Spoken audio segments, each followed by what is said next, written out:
Hi, everybody. Welcome. We appreciate your interest in Microsoft Software and Systems Academy, also known as MSSA. My name is Beth Jarvis, and I am an Army veteran and a Senior Engagement Manager with Microsoft Military Affairs team. I am joined today by three of my favorite Military Affairs team colleagues, Matt Brogdon, also an Army veteran and Senior Engagement Manager, Dan Shoemate, an Army veteran, MSSA graduate, and a client engagement manager, and Maggie Bott, a recruiter with student veteran recruiting and a passionate veteran advocate. Together, we will provide information on MSSA and walk you through the application process. And with that, Matt will kick things off for us. All right, thank you, Beth.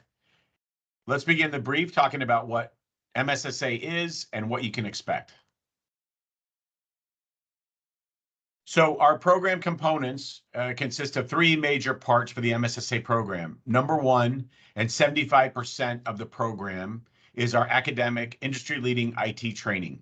We focus on creating a strong classroom environment and supporting you as you learn the IT skilling needs that will get you to a great job in the IT industry. What does this consist of? That means current technology instruction, work experience projects and labs, Microsoft mentorship, and then, of course, the certifications that you can earn along the way during this course. Our mentors are full-time Microsoft employees that are there to support you throughout the cohort as you come up with real-world questions, both technical and those around careers and professional development that you encounter in your search for your new career. We want to ensure that when the time comes for your interview, you're fully prepared and you're ready to go. I want to stress that this is a full-time program and that you're in this classroom 5 days a week, 8 to 5. So this is not a part-time program or a program for the weekends. Ensure you have the time and the commitment in order to participate in this program. The second leg of the stool is our professional development curriculum. Fully 25% of our program is around job search strategies and support, as well as interaction with our employer partners. What does this consist of? Interviewing, using LinkedIn as a networking tool, as well as a platform, building your resume, and of course, practicing those all-important interviews so that you're ready to go a few weeks before the end of the course for your initial interviews with our employer partners and Microsoft. And then lastly, probably the most important part of our program, and certainly the one that we here at Microsoft Military Affairs feel is our report card, are the interviews themselves.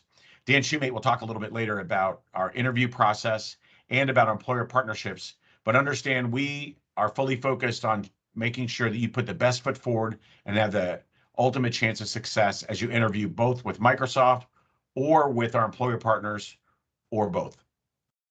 So what does this look like?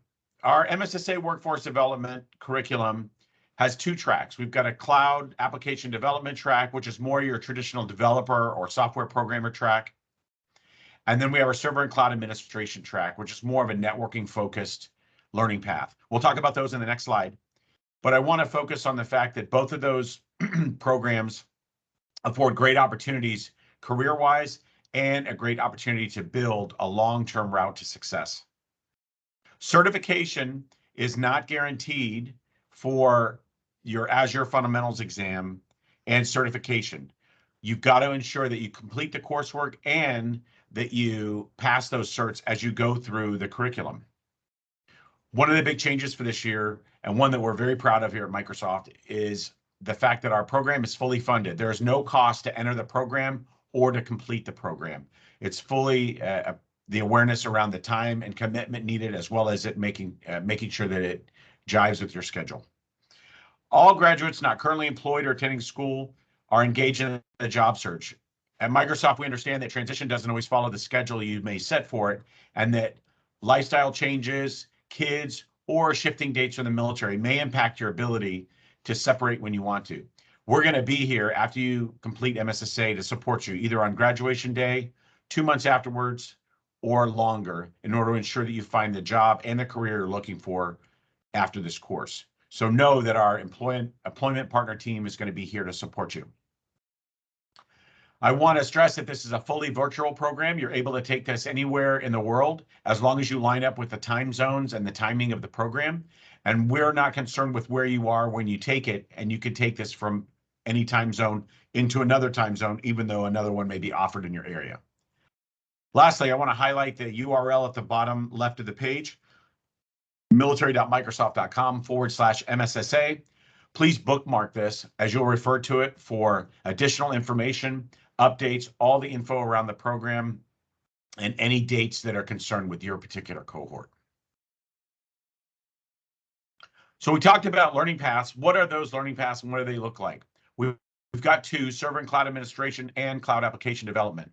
What I'd encourage you to do is look at these key learning objectives and search online in these subject areas to find out what each of these cover and which ones sound most interesting to you. I want to stress that both paths are great routes to successful careers in the IT industry and the cloud environment. Microsoft's a leader in the cloud environment, and we lead thousands of our clients every day in supporting them through the Azure cloud environment. So take a chance, take some time, look at your key learning objectives, and figure out which one's the best for you. Again, both have great career opportunities and both lead to great chances of success in the IT industry. Lastly, today I want to talk about our master calendar and what our structure of our program looks like. As I mentioned, MSSA is a full-time program that runs from 8 to 5 every day, Monday through Friday, over a 17-week period.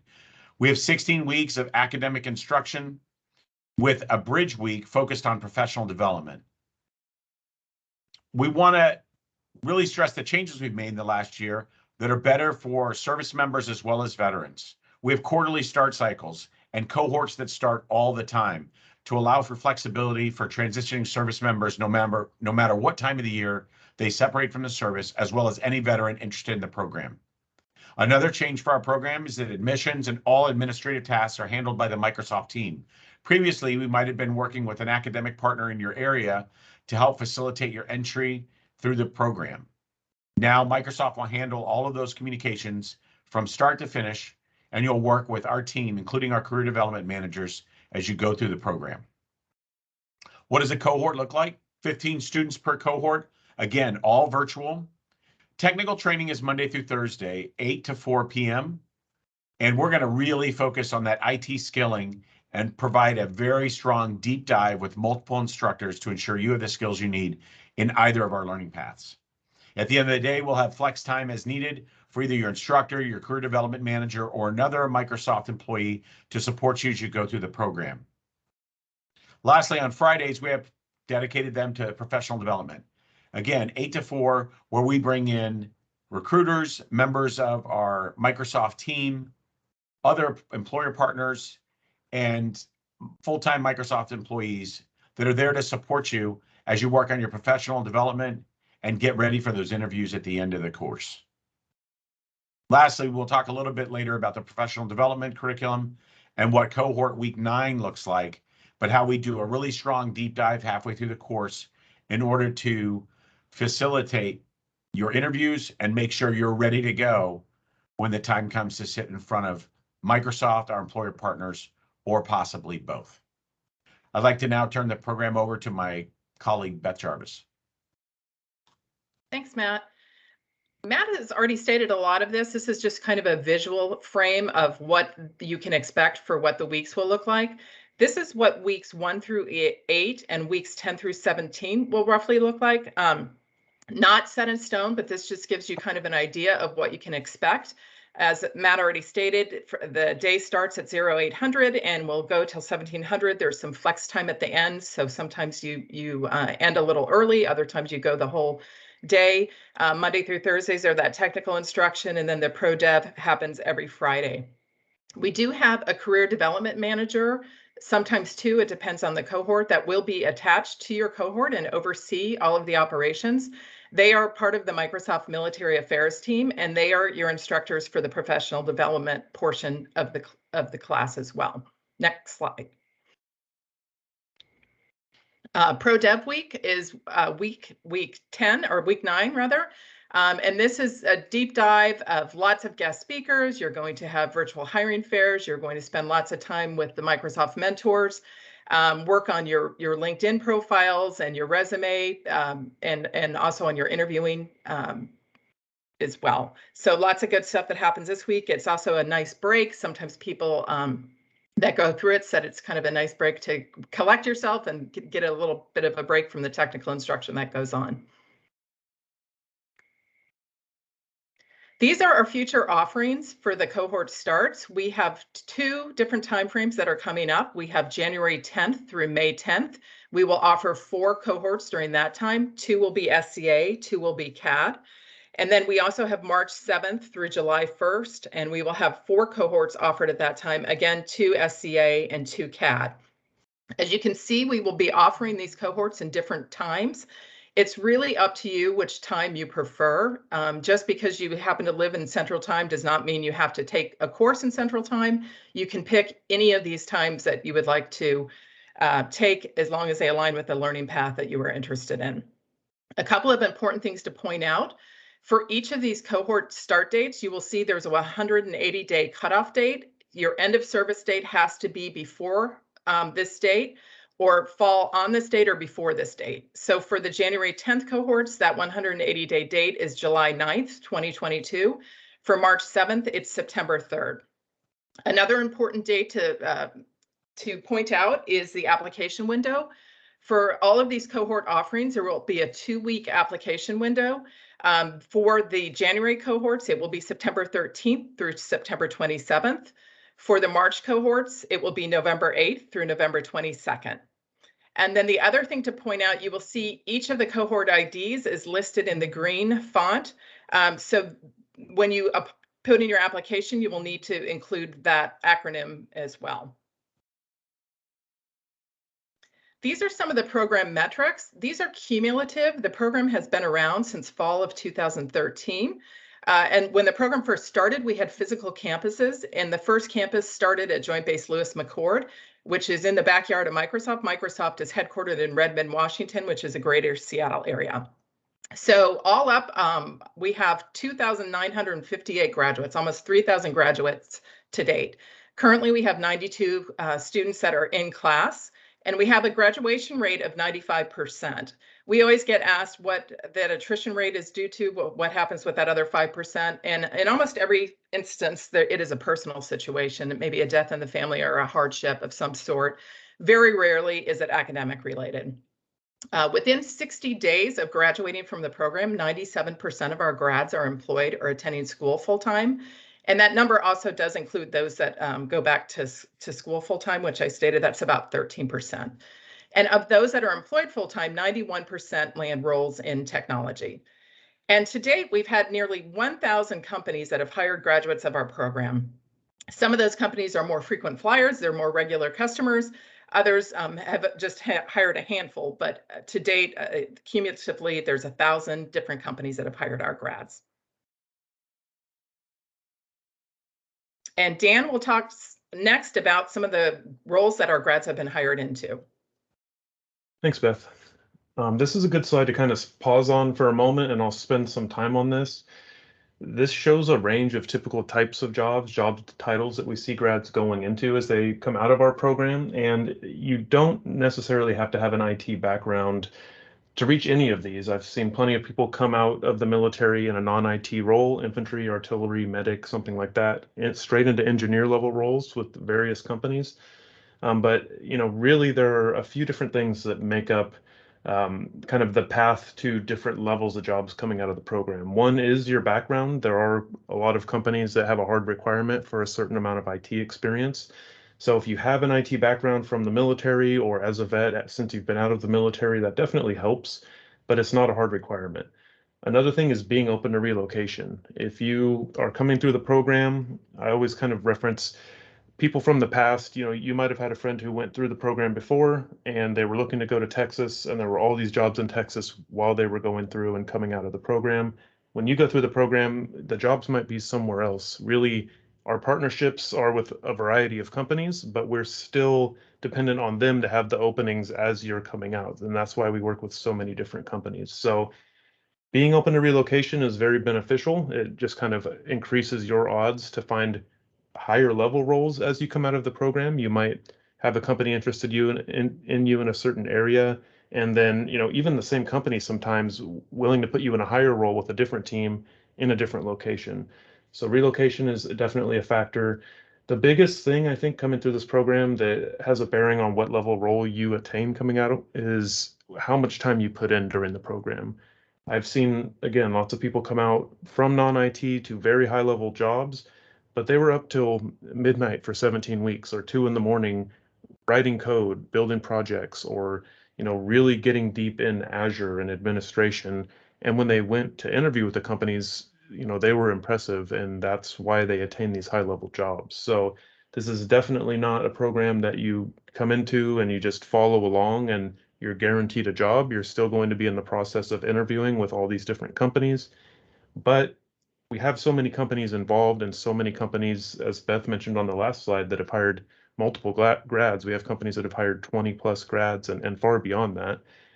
It really just depends on how are you presenting yourself by the end. And that's why we have professional development work that we do and career development managers working with each class. And that's why we have Microsoft Learning Partners doing the training so that it's very in-depth focused training and kind of getting you ramped up in the areas that you need to be proficient in as you come out of the program. And one more thing I'll note at the end of that is I've also seen a lot of people who have years and years of IT experience get outdone by people in the program who didn't have the experience because of their projects and the effort that they were putting in. So even if you're coming from IT, I really suggest getting in the mindset of taking this time to get as deep with the tech you're learning in this program as you possibly can as you're going through the program. So for the links here, you can email MSSAops@Microsoft.com to receive this slide deck, and we'll put that up at the end of the presentation here. But these are some good links that kind of outline the story of some of the grads that we've had and where they came from, their background, how MSSA affected them, and the path that they've had since MSSA. So these are some good examples. And then there's some other initiatives here that the Microsoft Military Affairs team has that are, really interesting and something good to follow. So feel free to email MSSAops@Microsoft.com for the slide deck. That's an easier way to go to these links rather than typing them, or feel free to type them. And from here, I will hand it over to Maggie for the process. Thanks, Dan. Hey, everyone. Happy to be here with you all today, and I'm going to go over our application process so that you sort of know what to expect before you get there and kind of avoid some of the common blind spots. So first of all, as we have alluded to a few times, we do have our one-stop shop website, which can be accessed via aka.ms/MSSA. You can simply type that shortcut into any browser and it will take you directly to our website. We do have a really helpful FAQ that is posted there, and we're constantly updating that. So after this briefing, go ahead and check that out. Chances are most of the questions that you do have are going to be answered there.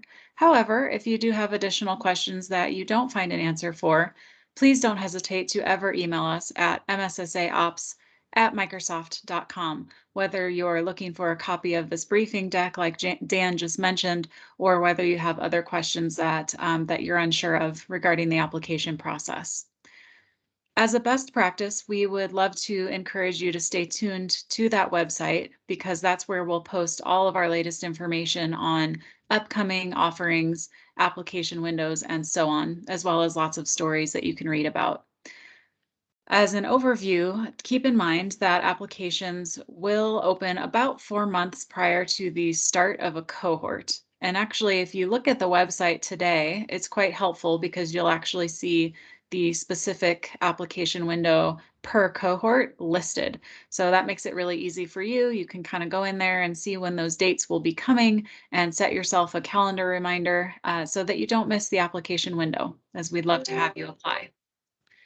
Keep in mind that after the application window has closed for a given cohort, we do some processing on our end, and then an application manager would be reaching out to you to work on the next steps as far as required documentation and working on the MTA voucher with you. So with that, we wanted to highlight some of the required documentation that you'll want to have in mind as you go into this application process. And our documentation will be required to be uploaded no later than 7 weeks before the start of your cohort. And that 7-week deadline is what we refer to as our materials cutoff. So if you're pursuing the SCA path, you'll require an MTA exam 98366, or for the SCA, you can also have a CompTIA Security Plus or Network Plus. For the CAD path, you'll need the MTA exam 98361. Now I'll call out, and you'll note there on the slide that recently we are also able to accept Pearson VUE IT Specialist certifications. Those two different ones, networking and software development, depending on your path. Now, please note that at this time, our program only has MTA vouchers. But if you're interested in that Pearson VUE IT Specialist one, we've heard that service members can actually apply through the COOL program to get assistance with those certifications. And we have linked there a location on the web where you can find out more about that. And then, of course, depending on if you're active duty or if you're applying as a veteran, you'll need to upload either your command approval documentation or your DD-214. And then just a note for those that are active duty, we know from experience that it can be a little bit difficult to figure out who to talk to and what all you exactly need depending on your branch. So the link there to the DoD SkillBridge website should be very useful to you because it will break down by branch exactly what you will need and who you should go chat with in order to get that command approval. And then lastly, as a note, if all of the above criteria are met, please bear in mind that eligible applicants will generally have an interview scheduled with our MSSA team about 5 to 6 weeks before the cohort start date.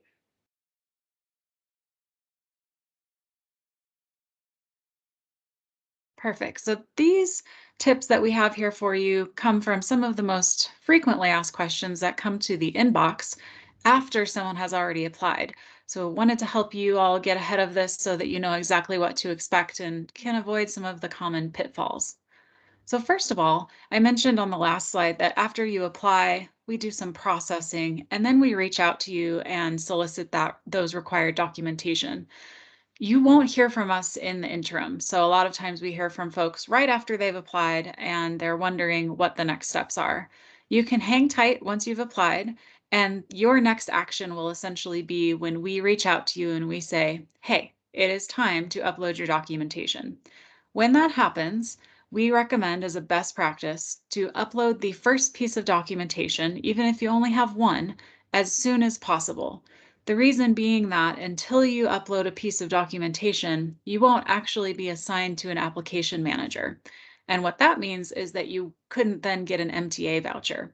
So basically that documentation upload is your trigger for, getting the ball rolling on the whole rest of the process.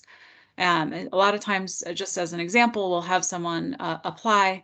They are requested of documentation, but they haven't uploaded it, and they're eager to take that MTA test, which is very understandable. So again, just remember to upload things as soon as possible so that we can help get the ball rolling for you. And then as far as the MTA tests go themselves, even though you won't be taking the test until you're within the process, we absolutely recommend to begin studying now. And we have study guides, which is pretty useful to you. You can kind of go through and see the different areas that you should be focusing on and preparing for. And if you just email us at mssaops@microsoft.com, we're happy to share those study guides for you with you per learning path.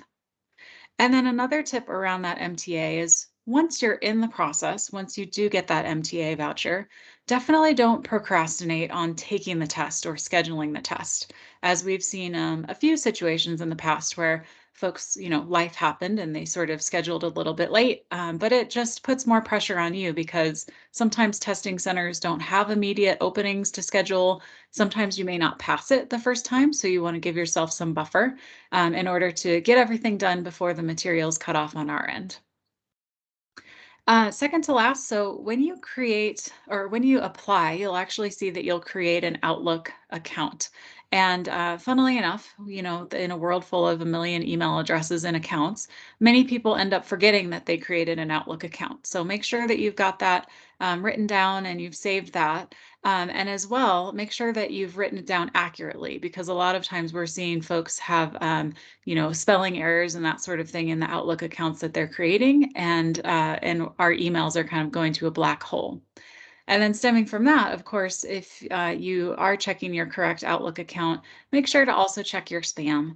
For whatever reason, a lot of Microsoft emails tend to go to spam, and so there are often miscommunications that go there.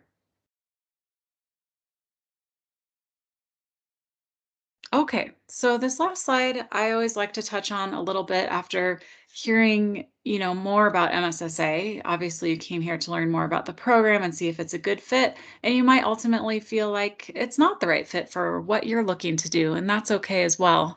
So we wanted to highlight some of these other Microsoft opportunities, which you can apply to today.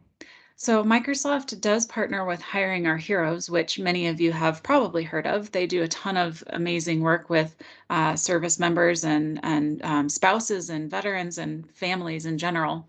But we host usually about 12-week internship type setups with Hiring Our Heroes, and they have roles in different kinds of jobs, whether it's software engineering or HR. So that's certainly something you can check out. Secondly, we have LEAP apprenticeships, which is an upskilling program that Microsoft hosts. That is not veteran or service member centric, but certainly something that you can apply for.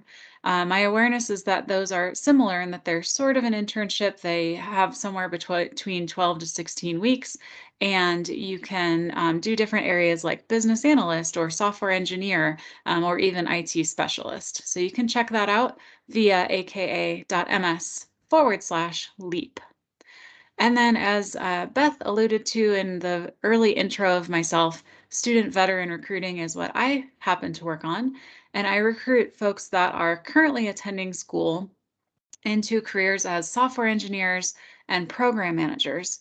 And I also recruit folks that have a security clearance. So we have roles for both cleared and non-cleared student veterans.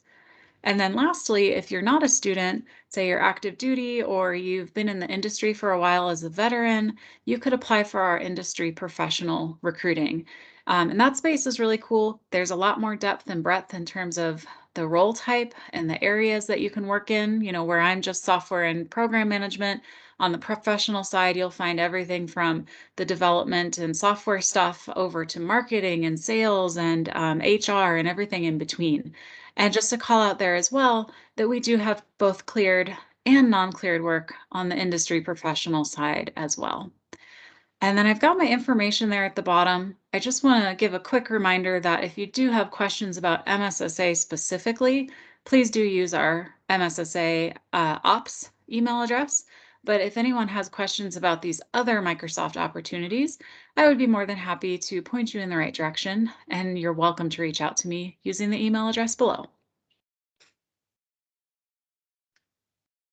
And that concludes our presentation for today. But as we've mentioned a few times, we really would love to hear from you at MSSAops@Microsoft.com. Don't hesitate if you have any questions or if anything has been unclear, and especially if it would be helpful to you to review this deck and be able to access the links that we have provided. We are happy to send that your way. And then, of course, as another reminder, be sure to bookmark aka.ms/MSSA for all of our future program offerings and our applications. Thank you so much for joining us today.